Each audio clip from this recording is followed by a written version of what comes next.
Hi மக்களே, வணக்கம். இன்றைக்கி ரொம்ப ஒரு பயனுள்ள விஷயம் உங்கள்கிட்ட நான் சொல்ல போகிறேன். வாங்க வீடியோக்குள்ளே போவோம். இது என்ன தெரியுதுங்களா? இது பெருங்காயங்க. எப்பவுமே நான் எல்ஜி பெருங்காயம் அந்த இலையில் இருக்கிற மாதிரி அந்த அட்டை பாக்ஸில் வர்றது தான் வாங்கி நான் வீட்டில் எப்படி பவுட்ரு பண்ணணும்னு சொல்லிட்டு வீடியோ கூட ஒன்று போட்டிருக்கேன். அதில் பாருங்கள், நான் அதை தான் நான் பயன்படுத்துவேன் ரொம்ப வருஷமாக. ஆனால் இப்போ மார்க்கெட்டில் இந்த மாதிரி ஒரு பெருங்காய பவுடர் வாங்கினேன். இதுவும் இதே மாதிரி நான் நிறைய இடத்துல பார்த்துருக்கேன். ஆனால் இது நல்லா இருக்குமோன்ட்டு ஒரு டவுட்லேயே நான் வாங்க மாட்டேன். இது பாக்கெட் 25 ரூபான்னு சொன்னாங்க. நான் வாங்கி பிரித்து ஒரு துண்டு யூஸ் பண்ணேங்க. ரொம்பவே சூப்பராக இருந்துச்சு. இந்த பெருங்காய கட்டி ரொம்பவே சூப்பராக இருந்துச்சு. பாருங்க, இந்த மாதிரி நல்லா இருந்துச்சு. நான் இதை நம்ம ரொம்ப சீப்பாகவும் இருந்துச்சு. 25 ரூபான்னு சொல்லிட்டு இது 50 கிராம் ஒரு பாக்கெட்டு. நம்மளுக்கு 100 கிராமுக்கு 50 ரூபாய்க்கு 100 கிராம் கிடச்சிருக்கு. இதை எப்படி ஈஸியாக பவுட்ரு பண்ணலான்னு சொல்லிட்டு நான் உங்களுக்கு செய்து காட்ட போகிறேன். இப்போ இதை பிரித்து கொட்டிக்கலாம். பிரித்து போட்டாச்சுங்க. இப்போ இதை நம்ம உண்மையாலுமே ரொம்பவே வாசனையாக இருக்குங்க. நல்லாவே அருமையாக இருக்குது. இப்போ இதை எப்படி வறுக்கலாம் அப்படின்னு சொல்லி நான் சொல்கிறேன். அடி கனமான ஒரு இரும்பு கடாய் வச்சுங்க. இரும்பு கடாய் இல்லைன்னா நீங்கள் கொஞ்சம் அடி கனமான கடாயாக ஒன்று வச்சுக்கோங்க. இப்போ கேஸ் ஆன் பண்ணிடலாம்.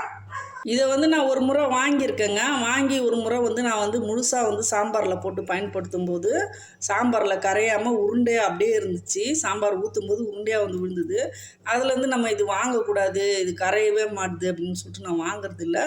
ஆனால் ஈஸியாக நம்ம பவுட்ரு பண்ணிக்கிட்டோம்னா நம்ம ஈஸியாகவே பயன்படுத்தலாம். ஸ்மெல்லு ரொம்பவே சூப்பராக இருக்குங்க. இப்போ நம்ம இந்த கடாய் காஞ்சிருச்சு. எப்படி பவுட்ரு பண்ணலான்னு சொல்லி பார்ப்போம். கடாயில் ஆயில் எதுவும் ஊற்றாதீங்க. முடிஞ்ச அளவுக்கு இரும்பு கடாயில் வறுத்தோம்னா ரொம்பவே நல்லது.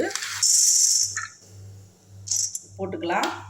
போட்டுட்டு கடாய் நல்லா ஹீட் ஆகிடுச்சு. இப்போ நான் தீயை ஃபுல்லாக மைல்டாக கம்மி வச்சுட்டேன். ரொம்ப ஹையில் வைக்காதீங்க தீயை. லைட்டாக அப்படியே ஒரு 5 நிமிஷம் ஆகுங்க.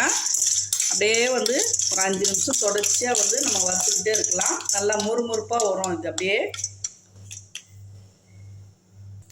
கை விடாமல் அப்படியே பரட்டிக்கிட்டே இருங்க.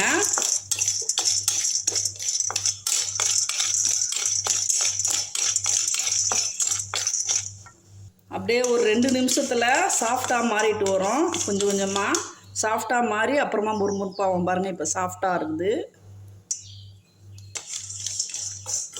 தீ அப்பப்போ தீ ரொம்ப ஸ்லோவாக இருந்துச்சுன்னா கொஞ்சம் ஹை பண்ணுங்கள். குறைச்சி கூட்டி வருங்க. அப்படியே ரொம்ப ஸ்லோவாக இருந்துச்சுன்னா கொஞ்சம் நேரம் அப்படியே ஹை பண்ணுங்கள். அப்புறம் திருப்பி ஸ்லோ பண்ணுங்கள். அப்படி அப்போ நம்மளுக்கு தீயாமல் இருக்கும். ஃப்ளேவர் மாறாது. அப்படியே பிஸ்கெட் மாதிரி மாறிட்டு வரும் பாருங்கள். அந்த சாஃப்ட்டு போய் அப்படியே மொறுமொறுப்பாக ஆகிடும். நம்ம இதை பவுட்ரு பண்ண பிறகு சமையலில் கொதிக்கும்போது நம்ம லாஸ்ட்டாக போட்டாலுமே போதும். சாம்பார் இறக்கிறதுக்கு கொஞ்ச நேரத்துக்கு முன்னே போட்டிங்கன்னா ரொம்பவே வாசனை சூப்பராக இருக்கும். இது கொதிக்கணும்னு அவசியம் இல்லை. நம்ம வறுத்து பவுட்ரு பண்ணுறதுனால நம்மளுக்கு விலையும் ரொம்ப கம்மியாக கிடைக்குதுங்க. 100 கிராம் கிட்ட கிடைக்குதுன்னும் போது நம்மளுக்கு அந்த பவுட்ருக்கு இந்த பவுட்ரு நிறையவே ரேட்டு கம்மியாக இருக்கும். பாருங்கள், அப்படியே வறுப்பட்டுச்சு. நேரம் மாறுது பார்த்தீங்களா? இப்போ ஃப்ளேமை ஃபுல்லாக கம்மி பண்ணிக்கோங்க. இப்போ இந்த மாதிரி ஏதாச்சும் இஞ்சி பூண்டு கல் இருந்துச்சுன்னா வீட்டில் நீங்கள் லைட்டாக இப்படி அமுக்கி விடுங்க. நம்மளுக்கு உள்ளே அந்த ஈரமும் ஃபுல்லாக வெளியேறிடும். லைட்டாக அப்படி அமுக்கி விடுங்க. பாருங்கள், அப்படியே அமுகுது பார்த்தீங்களா?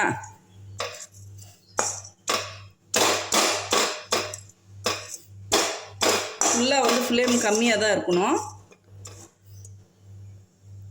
அவ்வளோதாங்க. நிறம் மாறக்கூடாது. இப்போ எடுத்து பார்க்கும்போது நான் ஓரளவுக்கு அழுத்தி விட்டுட்டேன். இப்போ எடுத்து பார்க்கும்போது நம்மளுக்கு இப்படி உடையணும். இப்போ ஆறினோன்னே தூளாக உடையும். அப்போ நம்மளுக்கு பவுட்ரு பண்ணுறதுக்கு வசதியாக இருக்கும். இப்போ இந்த கடாயிலே அப்படியே ஒரு 5 நிமிஷம் விட்டுருங்க. ஒரு 5 நிமிஷம் ஆயிடுச்சு. இப்போ இதை ஒரு பிளேட்டில் ஆறுறதுக்கு நம்ம போட்டுக்கலாம். நல்லா ஆறட்டும். கொஞ்சம் நேரம் ஆறின பிறகு நம்மளுக்கு முறுமுறுப்பாக ஆகிடும். அப்படியே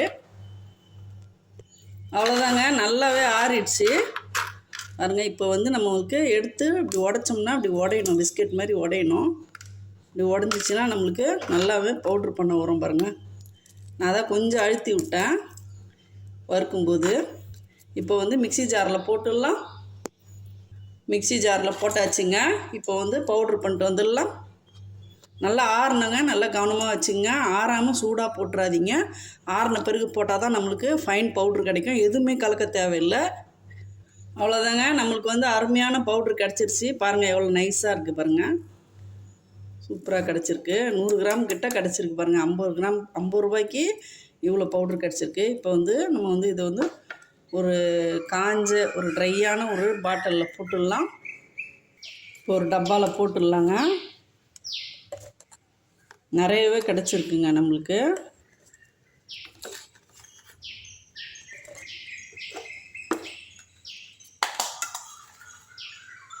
எவ்வளோ பெருங்காயம் கிடச்சிருக்கு பார்த்தீங்களா?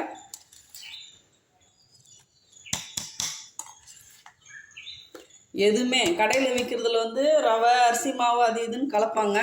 நம்மளுக்கு எதுவுமே கலக்காமல் ஒரு பியூரான அருமையான பெருங்காயம் கிடச்சிருக்கு. கண்டிப்பாக இந்த வீடியோ உங்களுக்கு ரொம்ப பயனுள்ளதாக இருக்கும்னு நினைக்கிறேன். அதே மாதிரி பெருங்காயம் பயன்படுத்துனீங்கன்னா நல்லா டைட்டாக மூடி வைங்க. லேசாக வந்து இப்படி திருக்கி விட்டுட்டுலாம் வைக்காதீங்க. அது வாசனை வந்து காற்றுல போயிடும். அதனால் நல்லா வந்து டைட்டாக மூடி வைங்க. மூடி சரியில்லைன்னா ஒரு கவர் போட்டு கூட மூடி வைங்க. நல்லா டைட்டாக மூடி இருந்துச்சுன்னா நம்மளுக்கு வாசனை கொஞ்சம் கூட மாறாமல் அப்படியே இருக்குங்க நம்மளுக்கு. ஏற்கனவே ஒரு பெருங்காயம் பவுட்ரு எப்படி போடணும்னு சொல்லிட்டு ஒரு வீடியோ போட்டிருந்தேன். ரொம்பவே ஆதரவு கொடுத்துருந்தீங்க. நிறைய பேர் பார்த்துட்டு ரொம்ப நல்லா இருக்குன்னு சொன்னீங்க. இப்போ இந்த வீடியோவும் உங்களுக்கு ரொம்ப பயனுள்ளதாக இருக்கும்னு சொல்லிட்டு நான் வந்து நம்புகிறேன். வீடியோ பிடிச்சிருந்தா லைக் பண்ணுங்கள், ஷேர் பண்ணுங்கள், சப்ஸ்கிரைப் பண்ண மறக்காதீங்க. தேங்க்யூ மக்களே.